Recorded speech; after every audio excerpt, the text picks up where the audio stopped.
Okay, everybody, welcome back for part 2 of my React Ionic AWS Amplify demo or tutorial. I'm following along pretty much the same path that I did with a similar demo, sorry, I keep saying demo, tutorial around using Amplify with Vue.js and Ionic Framework. So in the first part, which the link is below, I got the basic application up and running. We have authentication, so you can sign in and sign out. Also create account. This is all being done using, so let me just sign out so I can show you. So if I sign out, you can see this is all done using the AWS React authentication UI that they provide. This UI allows you to sign in, sign up, create account, basically all the good stuff. So I just integrated that, and then I created a basic table of tasks that has a title, a description. This is the ID, and also you'll see I have a placeholder for an image. And so in the last video, not the last video, this is the second video, but the final video, the third video, I'll show how to integrate storing images in S3 buckets. So for this one, we are going to show how to actually create these entries. In the previous video, I pre-populated the database with data, and this one we're going to show how to actually add new entries, update existing entries, and subscribe to changes so that the list gets updated automatically. So marketing stuff, please make sure you like and subscribe to this channel.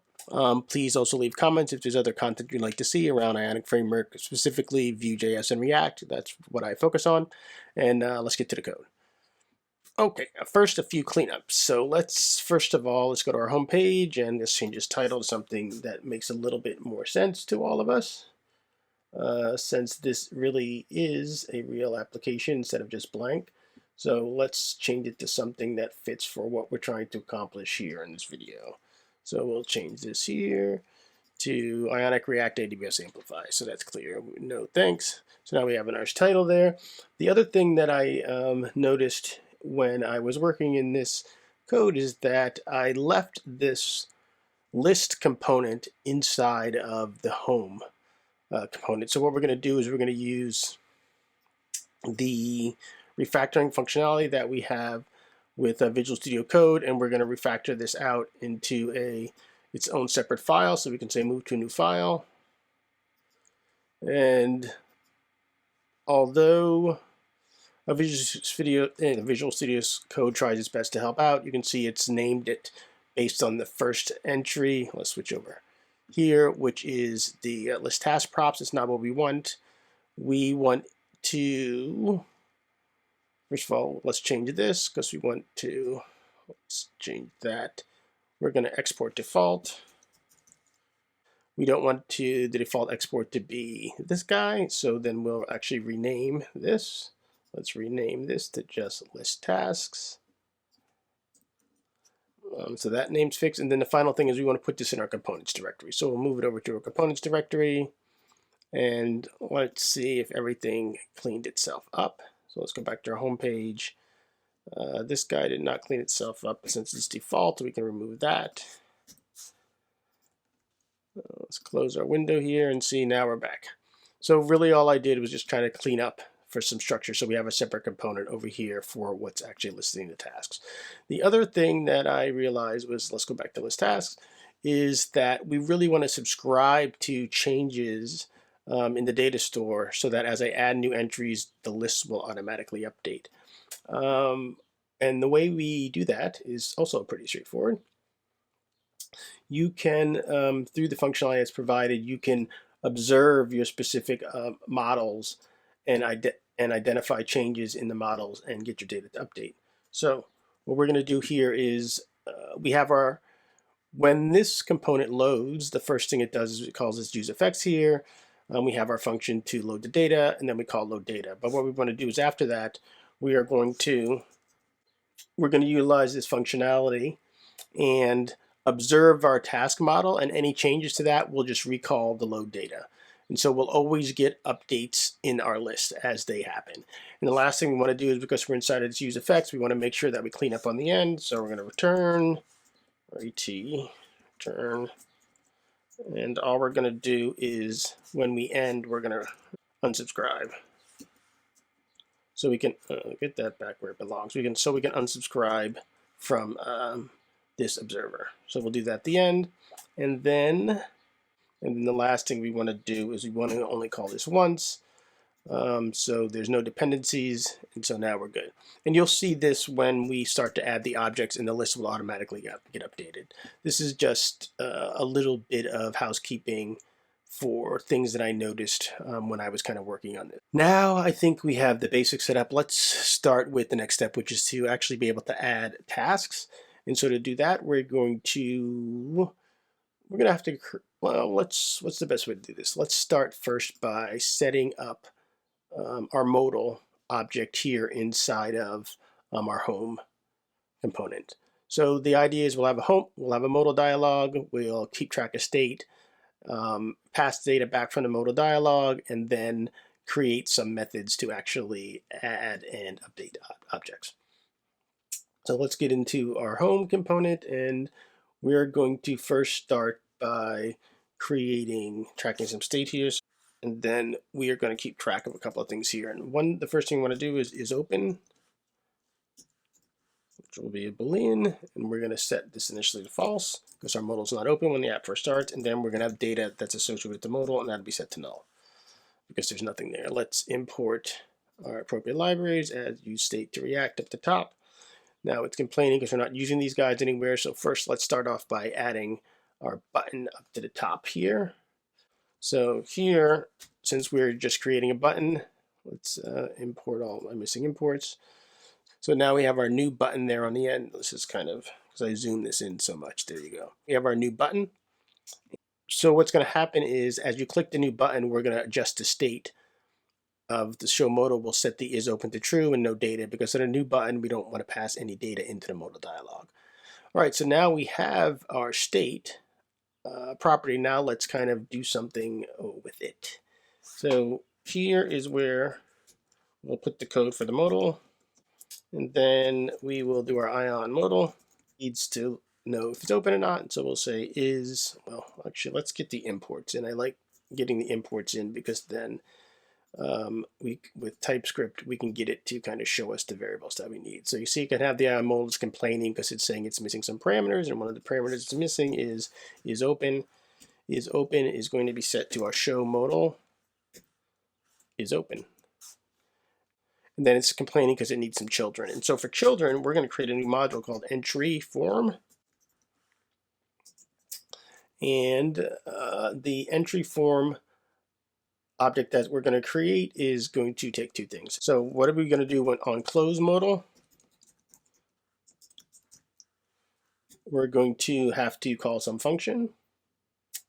And so for now, let's just, and the next thing we want to do is we want to also be able to pass it in some data. Initial values will equal show modal data. Okay, what we're shooting for here is to use the exact same modal dialog for updating and creating components. So when we're updating a component, we'll pass in some data. When we're creating, we won't. Okay, and so now let's create our entry form, which is going to be our component that actually renders the input. And then now we'll use some of our little helpers, and entry form is our component. Let's switch this to function component. Now we have some props. If I go, let's close this now. If I go back to my home page, you can see we have two props. We have on close modal and initial value. So let's add these up top here. Where is my entry form? So right here in props, we want to render a modal page. Excuse me. I'm going to cut and paste the basics of a form so that we can just focus on open and close first, and then we'll talk about the rest of the information here. So let's put remember your footer goes outside the content. So we put our footer in, let's get our imports. So now we have our footer, and can I get this guy to render? Oh, let's put some placeholders in for these functions so we can get it to render. On close modal. Oh, also let's import, because we need our on close modal and initial value. So we'll just on. I think we only need on close modal initial, which is just basically close this one. Just to show that everything's working, let's just do a basic close for everything and see if we can get our modal to kind of hide and show. Okay, entry form is not defined. So let's go to home. Let's save this. Let's go to home and let's import entry form. Import entry form from. So entry form is now imported on our modal. We pass in what to do on a close. And actually the last thing we need to make sure this guy doesn't close is it needs to, just to kind of get this showing on the page. So what's happening is on close so that you know it worked. Actually, I don't need to alert that. We just need to actually set show modal to false. So here's our modal, and then I close our modal. So we have our basic modal set up and functioning properly. So now the next thing we need to do is inside of our entry form, we have to actually put some input fields to capture the data. Let's go back to our input fields and let's just drop in the code and kind of walk through how it's working. So if we focus on our entry form, and I'll explain what's happening. Save, get these guys in. Let's get our imports out of the way. On ion input, ion item, ion label. The way I'm going to keep track of the changes is just by using refs. By using a ref, I can actually get the values from the underlying input element. We're not going to be as complex as doing form validation or anything like that. We're just going to get the basic values off the input items and set them on saving. So we can go up here and start to create our refs. And what will happen is as I make changes in them, the refs will get updated and I can extract the values from the refs. And that's what we're going to do on a save. So let's see if we get what our form looks like. So we have our form with our title and we have our form with our description. So now what we want to do is on save here, so on a save button, we actually want to process the data from the form. And so let's, instead of just closing the modal here, we're going to say handle save. And let's create a new function called handle save. Let's go up top here. Inside of here, we need to get the values from these refs and pass them back. And the last thing you want to do when we pass back is we want to call our onClose modal. Right, and in our onClose modal, we're going to pass the results. Okay, and so let's go up here. And we can start by saying, so first of all, we're getting an event in here. Let's do event. From default. Call our onClose modal, and let's pass it back some data. And so the data we want to pass back is title. And we can get the title from the ref. And we are going to do the exact same thing for description. And this is what we're going to pass back. Let's move this up. No, yeah, we're good. So this is how we're going to process this. So save, format, give me some space down here.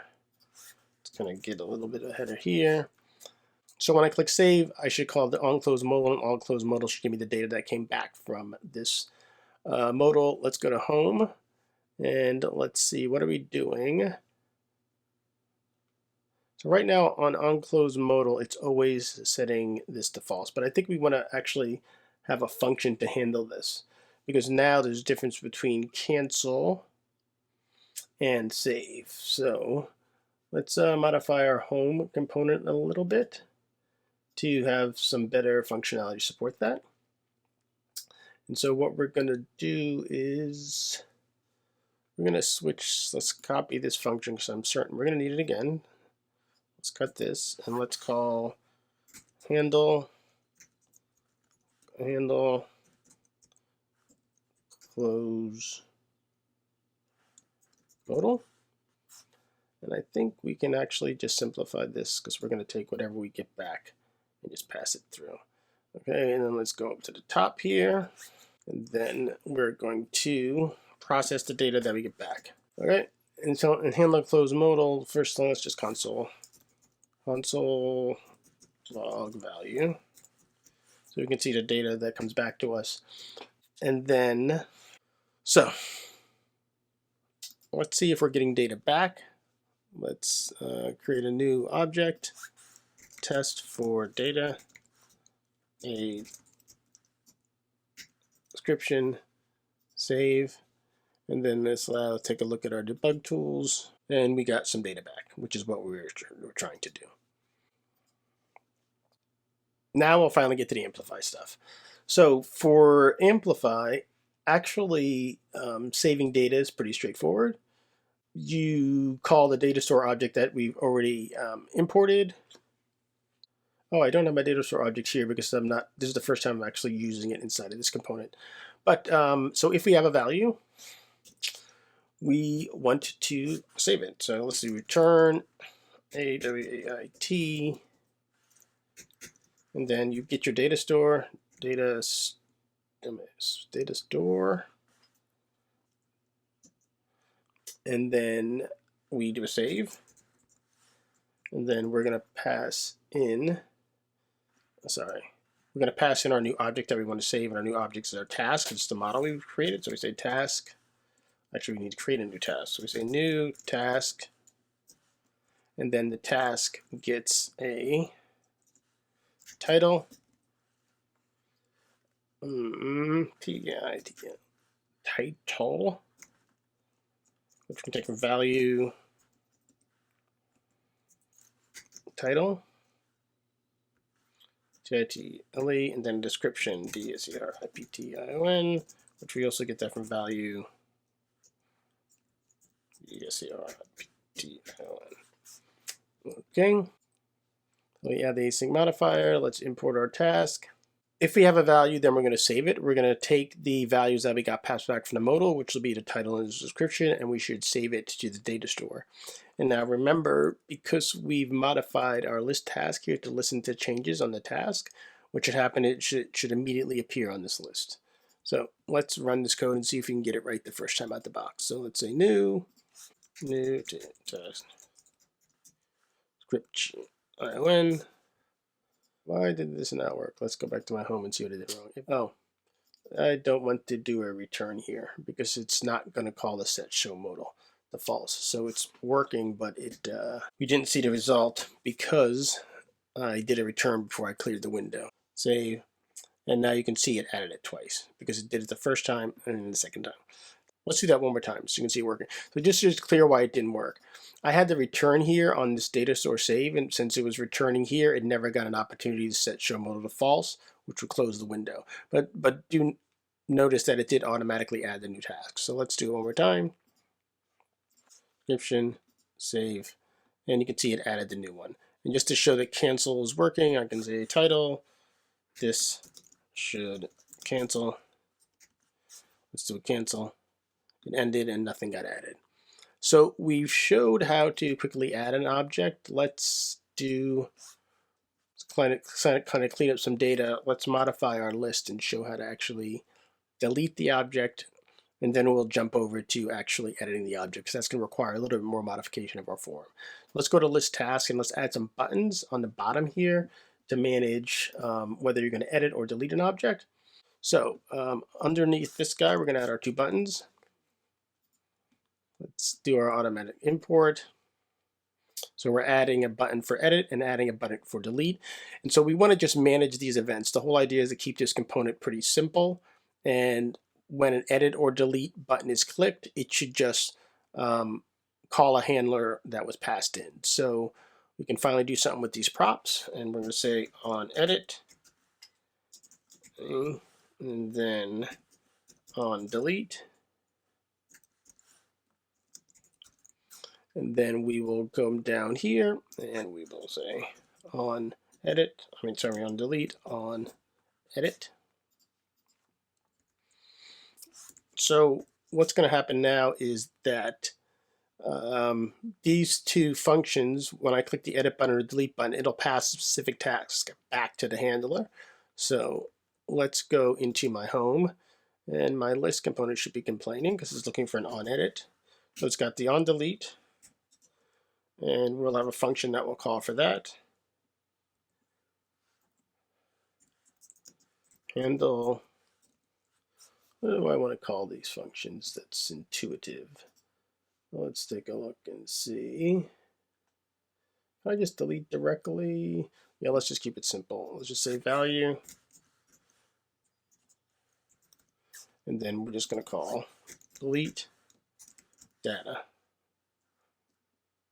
Actually, I don't even need that. Sometimes I make things harder than they need to be. Delete data. And then on edit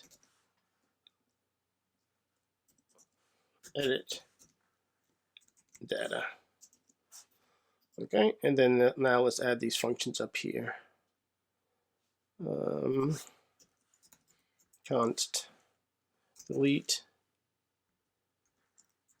data value. And then let's copy and put a placeholder for edit, because edit's going to be a little bit more complex. And so let's say edit data, edit. And for delete, it's very similar to save. We're going to do a wait data store, and then delete. And then we're going to, it's the object of task that we want to delete. And then we're going to find the tasks. And then this guy needs to be async. And that should handle it for the delete. And let's just try to verify the delete, because we haven't really implemented edit yet. So let's go get let's duplicate tasks. So we're deleting. So all these testing new tasks, they've been deleted. And we can delete our one more time. And you can see how it's automatically updating. So as you can see, we've got the updating and deleting, not the updating and deleting. We've gotten the ability to add new items working, the ability to kind of delete items working. And I think this might be a good place to stop, because this video is getting a little bit long. And I want to try to keep my videos under 30 minutes. So what we'll cover in the next video is we will cover how to actually edit an object. What we want to do with edit is when you click on the edit button, we want to pass the data that's associated with the current task into the form. Then we need to be able to get the form as it's passed in and assign it to the input element inside the form, save the changes, so that when you click the save button, that we come back to the home page and modify the existing task utilizing the ID that is provided.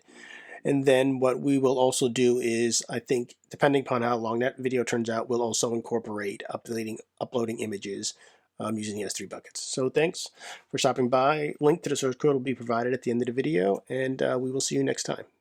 Bye.